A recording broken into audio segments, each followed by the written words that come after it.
Chapter 13. Discernment. The snake, the scorpion. Both are creations of God. Yet it is not wise to hold a snake or a scorpion in one's lap. The cow. The cat. A cat may roam freely inside the house, but a cow is not allowed to wander indoors.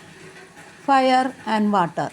Water can be held in the hand, but fire surely is not a thing to hold in hand. When quoting the word of God, curses that are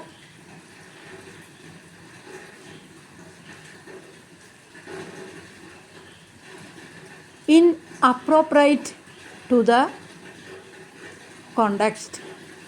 Stories that become a cause for stumbling, etc., must be wisely avoided. This is the discernment that the Spirit teaches us.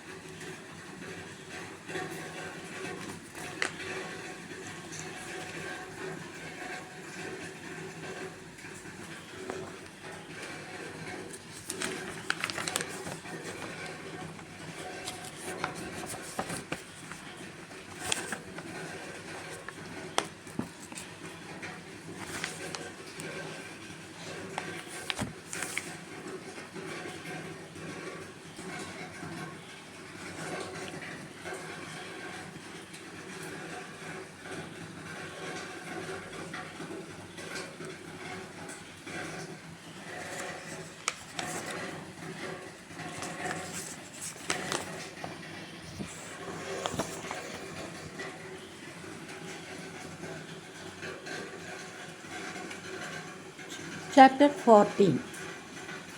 The sun. The sun makes a lump of soft clay hard. The very same sun melts a hard block of ice. It nourishes the plant that has roots. The very same sun dries up the one that has no roots.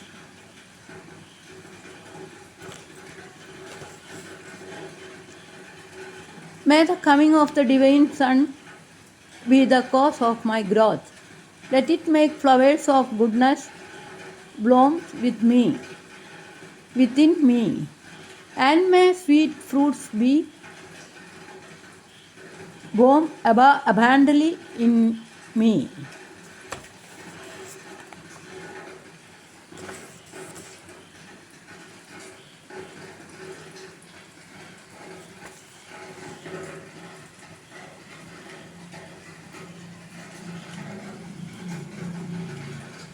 Honey drops. Chapter 15. All liquids, water, milk, oil, etc., flow downward, but it is said that one liquid alone flows upward, a mother's tears.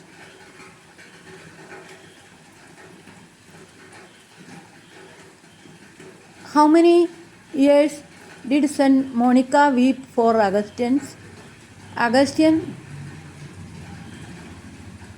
The son of tears will not perish. Bishop Ambrose assured her not only did her son repent, but he became an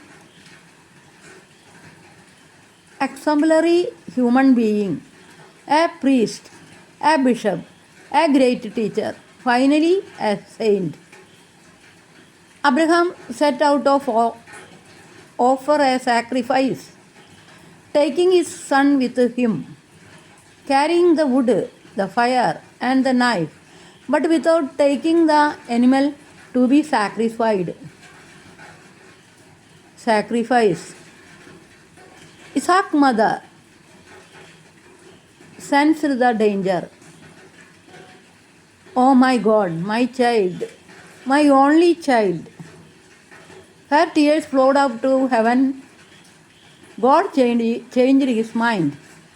In the book of John, we read, God changed his mind. Jonah 3:10. It is said that it be heaven there is a special group of angels assigned to collect the tears of mothers.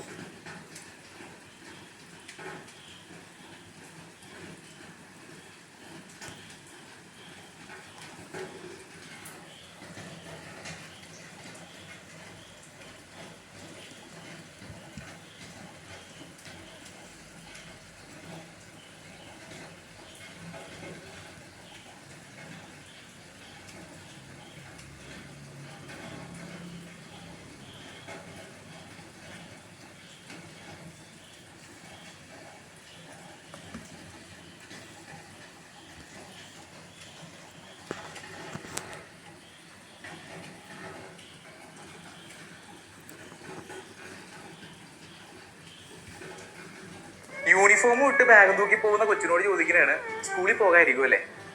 കയ്യിൽ ഫുട്ബോളും പിടിച്ചുകൊണ്ട് ഗ്രൗണ്ടിലോട്ട് പോണ ചെക്കനോട് ചോദിക്കണേണ് football കളിക്കാൻ പോകാതിരിക്കും അല്ലേ. ഈ ചോദിക്കുന്ന ആൾക്ക് വളരെ കറക്റ്റായിട്ട് അറിയാം ഫുട്ബോളും പിടിച്ചുകൊണ്ട് ആ ചെക്കൻ പോണത് ക്രിക്കറ്റ് കളിക്കാനല്ലോ. എന്നാലും ഒരു സംസാരം തുടങ്ങാനുള്ള ഓപ്പണിങ്ങിന് വേണ്ടിയിട്ടുള്ള ഒരു ചോദ്യമാണ് ഈ ചോദിച്ചത്. ജെറുസലേമിൽ നിന്ന് എമ്മാവൂസിലോട്ട് 2 ശിഷ്യന്മാര് യാത്ര ചെയ്തുകൊണ്ടിരിക്കുകയാണ്. ഇവരുടെ ഇടയിലോട്ട് ഉയർത്തെഴുന്നേറ്റ ഈശോ കടന്നു വരികയാണ്. എന്നിട്ട് അവരോട് ചോദിക്കുന്നതാണ്, നിങ്ങൾ എന്തിനെ പറ്റിയാണ് സംസാരിക്കണത്? ഈശോയ്ക്ക് വളരെ കറക്റ്റായിട്ട് അറിയാമായിരുന്നു ഇവർ എന്തിനെ പറ്റി സംസാരിക്കുക എന്നുള്ളത്. കാരണം അവർ ഭയങ്കര നിരാശയിലായിരുന്നു. ഈശോയുടെ മരണത്തിന് ശേഷം എല്ലാം തീർന്നു എന്ന് വിചാരിച്ച് വളരെ ഡെസ്പായിട്ട് നടന്ന് നീങ്ങുന്നതിന് ഇടയിൽ വെച്ചിട്ടാണ് ഈശോ ഇങ്ങനെ ഒരു ചോദ്യം ചോദിക്കണം. അങ്ങനെ അവർ യാത്ര ചെയ്തുകൊണ്ടിരിക്കുകയാണ്, ഈശോയോട് സംസാരിക്കുന്നുണ്ട്.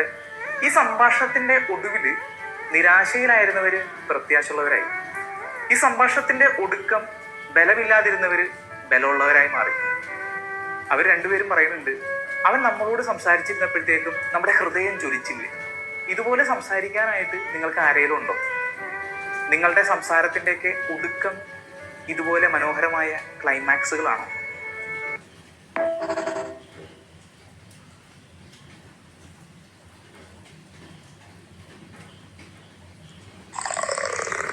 ജീവിതത്തിൽ ഏറ്റവും വേഗത്തിൽ ഓടുന്നത് എന്താണെന്നറിയാവോ? KSRTC ബസ് അല്ല, പിന്നെ ശമ്പളം കിട്ടിയ ദിവസത്തെ പണം. പണം ഒരു നല്ല ജോലിക്കാരനാണ്, പക്ഷേ മോശം യജമാനും.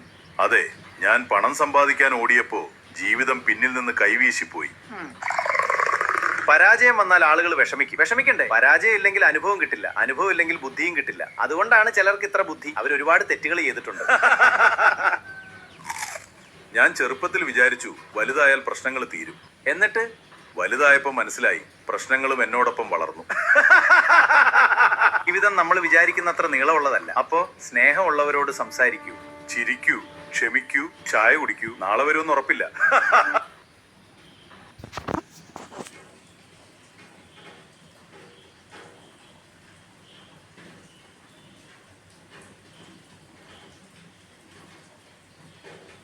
ഒരു നല്ല ചിന്ത.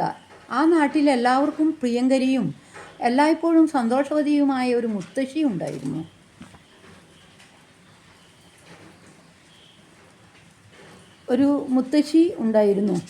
ഒരു ദിവസം ഒരു യുവതി മുത്തശ്ശിയോട്, എൻ്റെ ഭർത്താവ് ജോലി അന്വേഷിച്ച് 2-3 ആഴ്ചകൾക്ക് മുൻപ് നഗരത്തിൽ പോയതാണെന്നും യാതൊരു വിവരവുമില്ലെന്നും തന്നെയും മക്കളെയും മറന്നുപോയതാണോ എന്ന് സംശയമുണ്ടെന്നും പറഞ്ഞു. മുത്തശ്ശി പറഞ്ഞു, ആദ്യം നിൻ്റെ ഈ ആവശ്യമില്ലാത്ത സംശയങ്ങളും ചിന്തകളുമെല്ലാം ഉപേക്ഷിക്കൂ. ശുഭകരമായ കാര്യങ്ങളെക്കുറിച്ച് ചിന്തിക്കൂ. ഓരോ ദിവസവും എഴുന്നേൽക്കുമ്പോൾ കണ്ണാടിയിൽ നോക്കി നല്ലതായി ഒന്ന് ചിരിക്കൂ. എന്നിട്ട് സന്തോഷത്തോടെ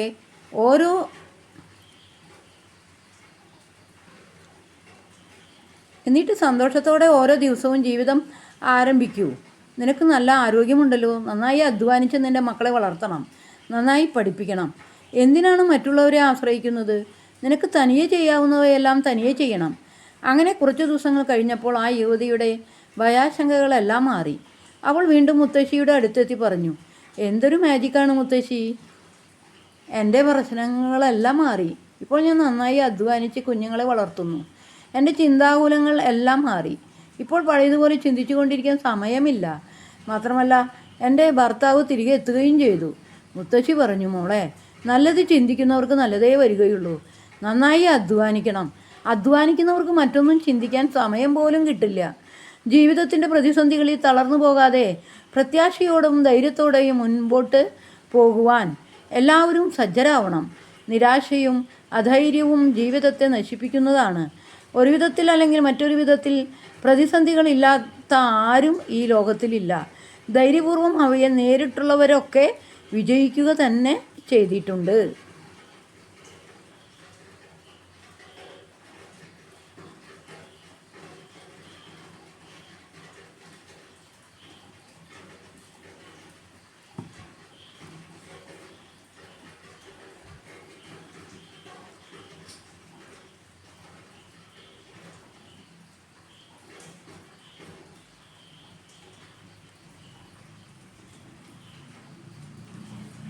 ഒരു കുഞ്ഞു കിളി ഒരിക്കൽ ദൈവത്തോട് പരാതി പറഞ്ഞു.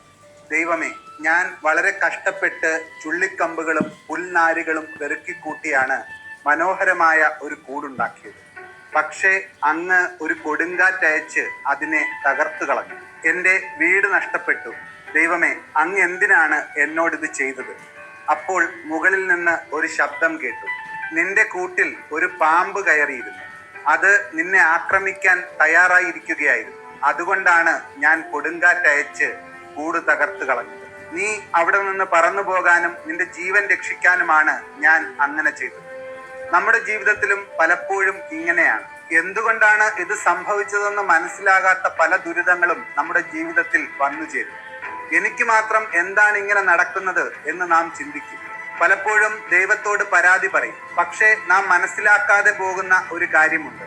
അതിലും വലിയ എത്രയോ ദുരന്തങ്ങളിൽ നിന്ന് ദൈവം നമ്മെ രക്ഷിച്ചുകൊണ്ടിരിക്കുകയാണ്. നമ്മുടെ ജീവിതത്തിൽ ഓരോ കൊടുങ്കാറ്റ് വീശുമ്പോഴും എല്ലാം അവസാനിച്ചു എന്ന് തോന്നുമ്പോഴും ഓർത്തു വെക്കാം, ദൈവം നമ്മളെ ഒരു ദുരിതത്തിനടുത്തേക്ക് കൊണ്ടുവന്നിട്ടുണ്ടെങ്കിൽ അതിനപ്പുറത്തേക്ക് കൈപിടിച്ച് നടത്താനും ദൈവത്തിന് കഴിയും. ഒരു കുഞ്ഞു കിളി നമ്മൾ ഇന്ന് സ്വയം അടച്ചിട്ട മുറിയിൽ നമുക്ക്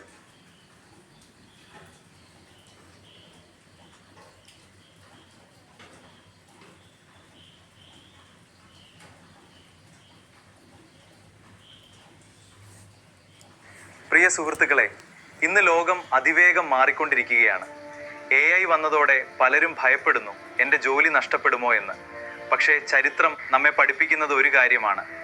മാറ്റത്തെ ഭയന്നവർ പിന്നിലായി, മാറ്റത്തെ സ്വീകരിച്ചവർ മുന്നിലെത്തി. AI നമ്മുടെ ശത്രുവല്ല, അതൊരു ഉപകരണമാണ്. അതിനെ എങ്ങനെ ഉപയോഗിക്കണമെന്ന് പഠിക്കുന്നവരാണ് നാളെയുടെ നേതാക്കൾ. ജീവിതത്തിലും ഇതേ സത്യമാണ്. പ്രശ്നങ്ങൾ നമ്മെ തകർക്കാനല്ല വരുന്നത്, നമ്മെ വളർത്താനാണ് വരുന്നത്. ഓരോ ദിവസവും ഒരു പുതിയ കാര്യം പഠിക്കുക. നിങ്ങളുടെ കഴിവുകൾ മെച്ചപ്പെടുത്തുക. പരാജയങ്ങളെ പാഠമാക്കുക. ഓർക്കുക, നിങ്ങളുടെ ഭാവി തീരുമാനിക്കുന്നത് സാഹചര്യങ്ങളല്ല, സാഹചര്യങ്ങളോടുള്ള നിങ്ങളുടെ പ്രതികരണമാണ്. അതുകൊണ്ട് ഇന്ന് തന്നെ ഒരു തീരുമാനമെടുക്കൂ.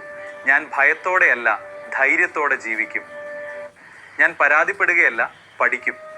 ഞാൻ പിന്നോട്ട് നോക്കുകയല്ല, മുന്നോട്ട് നടക്കും. കാരണം വിജയിക്കുന്നത് ഏറ്റവും ശക്തനായ ആളല്ല, മാറുന്ന കാലത്തോട് ഏറ്റവും നന്നായി പൊരുത്തപ്പെടുന്ന ആളാണ്. ദൈവം സമൃദ്ധമായി അനുഗ്രഹിക്കട്ടെ. പ്രിയ സുഹൃത്തുക്കളെ, ഇന്ന് ലോകം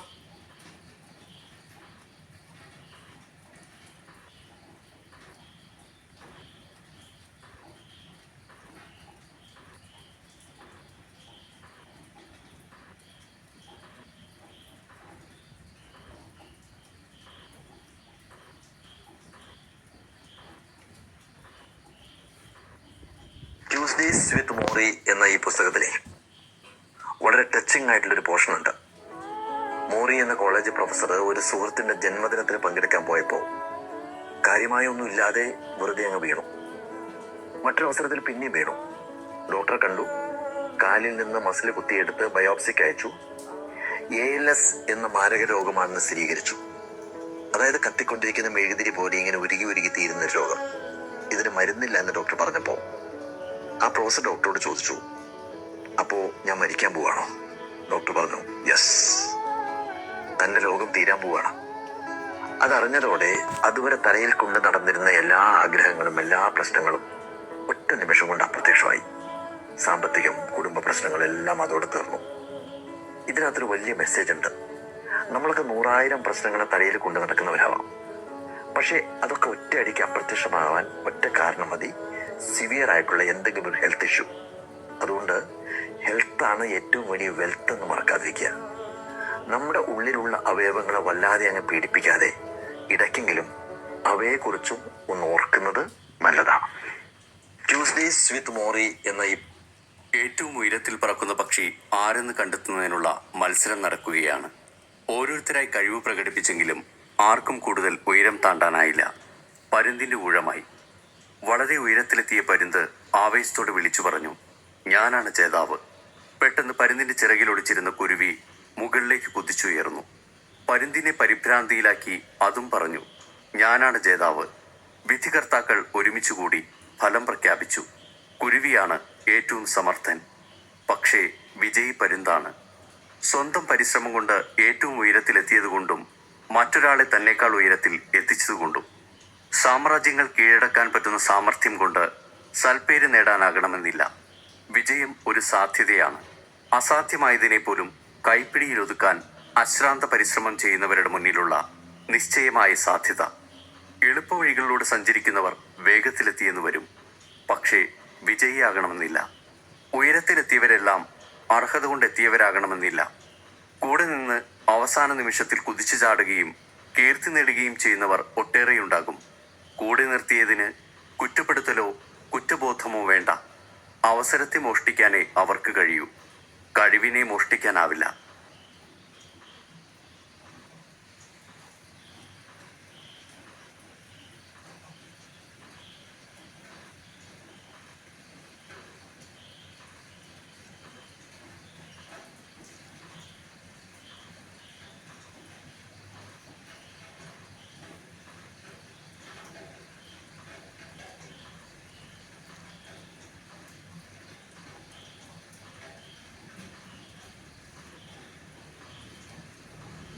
ആറു വയസ്സുള്ള ഒരു ആൺകുട്ടി ഏറ്റവും ഉയരത്തിൽ പറക്കും.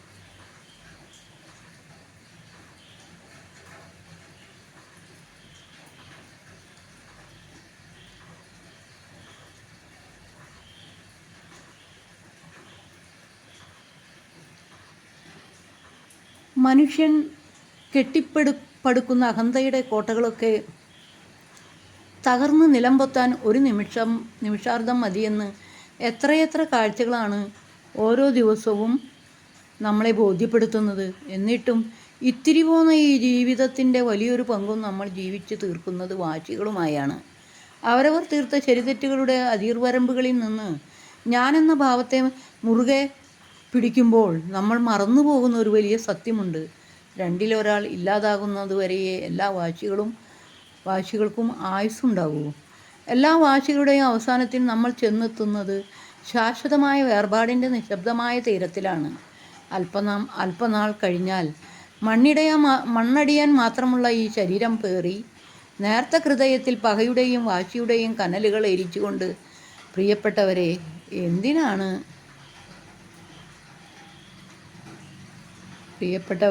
എന്തിനാണ് നമ്മൾ വേദനിപ്പിക്കുന്നത്?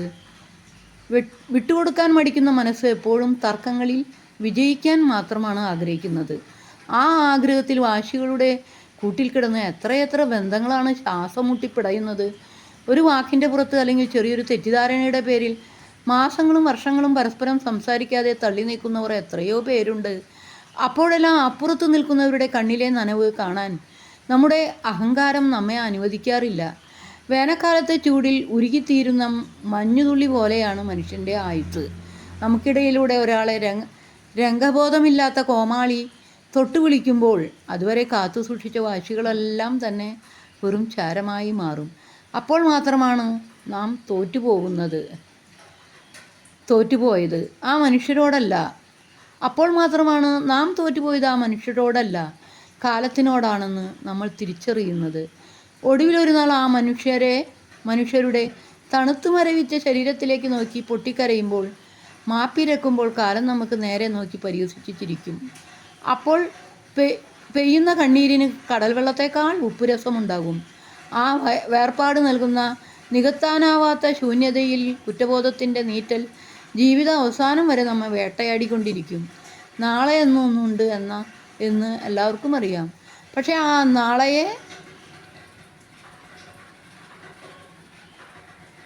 ആ നാളെയിൽ നമ്മളിൽ ആരാണ് ബാക്കിയുണ്ടാവുക എന്ന് ആർക്കറിയാം?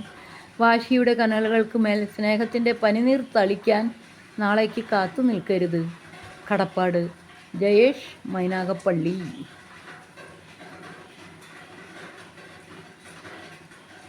പക്ഷി ആരെന്ന്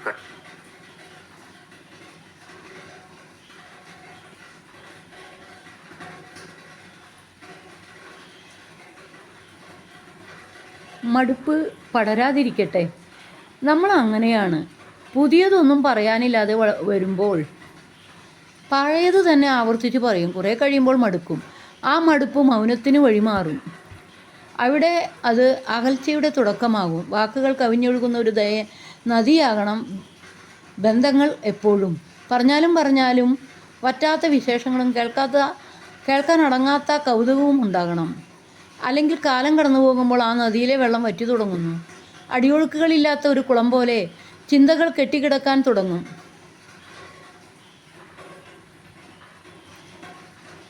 ഓരോ കഥകൾ, ഒരേ പരാതികൾ, ഒരേ തമാശകൾ. അവ വീണ്ടും വീണ്ടും ആവർത്തിക്കപ്പെടുന്നു. ഒരേ ഈണം ആവർത്തിച്ച് കേൾക്കുമ്പോൾ ആദ്യം തോന്നിയ മാധുര്യം പിന്നീട് അസ്വസ്ഥതയായി മാറുന്നത് പോലെ. മടുപ്പിൻ്റെ തുടക്കം അവിടെയാണ്.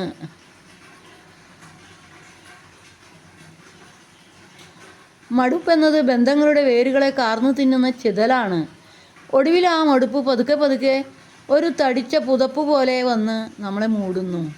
സംഭാഷണങ്ങൾ അവസാനിക്കുന്നിടത്ത് വാക്കുകളുടെ ചരട് പൊട്ടുമ്പോൾ അവിടെ മൗനത്തിൻ്റെ കറുത്ത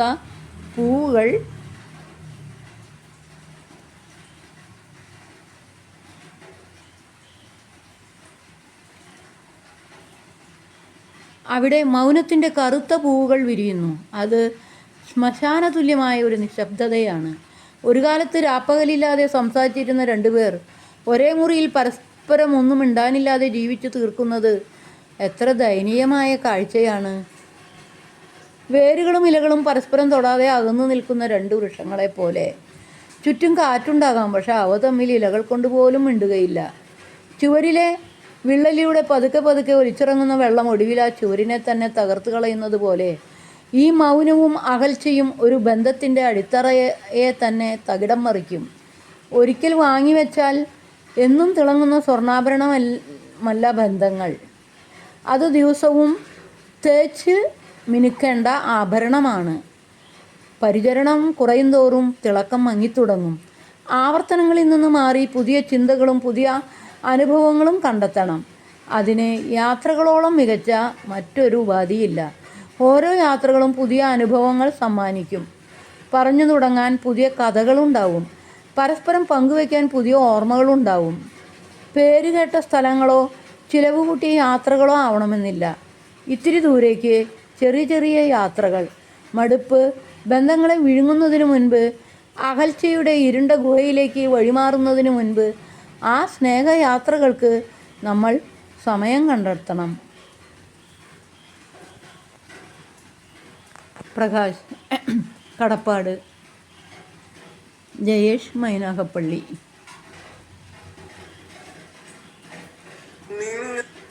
കണ്ടെത്തുന്നത്